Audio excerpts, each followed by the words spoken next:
Bonjour à tous, bienvenue. On démarre en France. Comme en 2017, Emmanuel Macron, 58,5%, a remporté le scrutin présidentiel 2022 devant Marine Le Pen, 41,5%.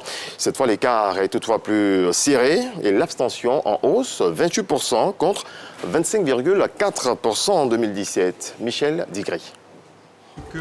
10 secondes maintenant, qui présidera la France ces 5 prochaines années? Il est temps pour nous de vous livrer l'estimation Ipsos Soprasteria, est élu ce 24 avril.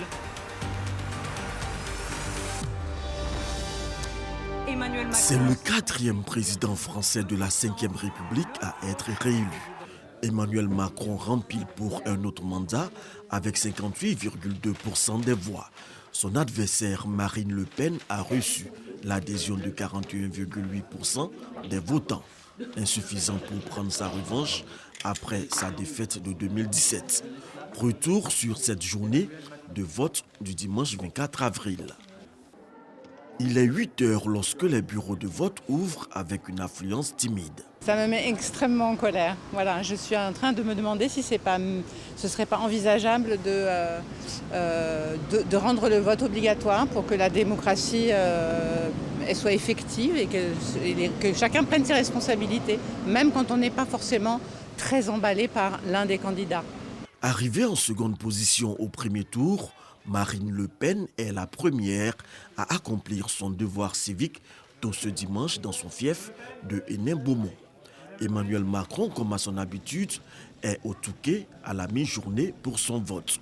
Pour les électeurs qui se sont rendus aux urnes dès l'ouverture des bureaux de vote, ce second tour marquait une étape importante de la vie de la nation française. Je pense que c'est important de faire son devoir citoyen. Il y a quand même des choses pour l'avenir un peu de la démocratie entre guillemets et j'ai pas envie de tomber dans une farce et je pense que c'est important d'aller faire son devoir citoyen même si on n'est pas forcément d'accord avec tous les candidats, on doit quand même faire barrage à certains candidats. 48,7 millions d'électeurs étaient attendus aux urnes. Le taux d'abstention se situe autour de 28,2%, l'un des plus élevés depuis 1969. Et je vous donne lecture de ce télégramme émanant de la présidence de la République. Monsieur le Président, votre réélection à la tête de la magistrature suprême de votre pays pour les 5 prochaines années m'offre l'agréable occasion de vous adresser au nom du gouvernement et du peuple ivoirien, ainsi qu'à mon nom propre, mes très vives et chaleureuses félicitations.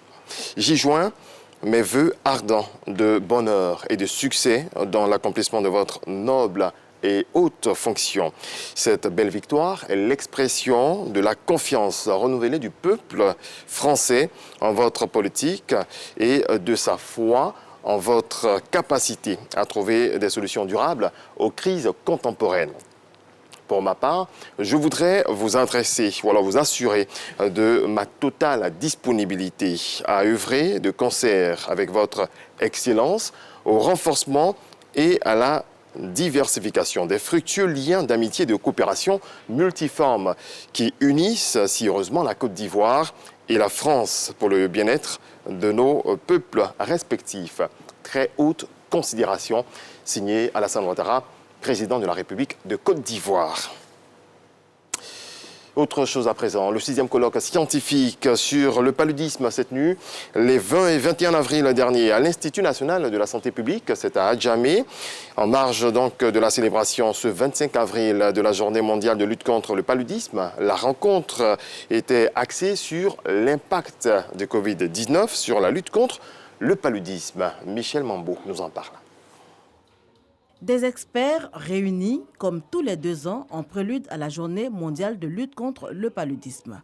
Au cœur des échanges, les avancées scientifiques sur la maladie. Après 5 ans d'édition qui nous a permis d'identifier les stratégies à haut impact, dont la mise en œuvre a permis de réduire de 50% le nombre de décès liés au paludisme de 2017 à 2020, nous organisons cette édition dans un contexte de crise sanitaire liée à la Covid-19. L'impact de la Covid-19 sur la lutte contre le paludisme également à l'ordre du jour. Aujourd'hui, nous allons nous réunir là pour 2 jours, premièrement pour faire le bilan de cette lutte dans ce contexte de Covid-19 qui a ralenti nos activités en termes de prévention et en termes de prise en charge, mais également aussi voir quelles sont les orientations qu'on pourrait avoir pour l'élimination du paludisme d'ici 2030. Beaucoup de perturbations enregistrées, en effet, avec l'avènement de la Covid-19, perturbations des interventions à cause notamment de la baisse de la fréquentation hospitalière. Un plan de contingence avait alors été mis sur pied pour normaliser la situation. Malgré une augmentation des cas de paludisme grave dans la période de Covid-19, la mortalité a continué à régresser.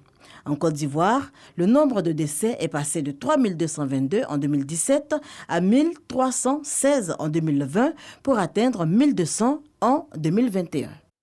Dans le reste de l'actualité, l'armée malienne a annoncé hier dimanche la mort de 6 soldats dans 3 attaques simultanées de groupes terroristes contre des camps militaires dans le centre du Mali.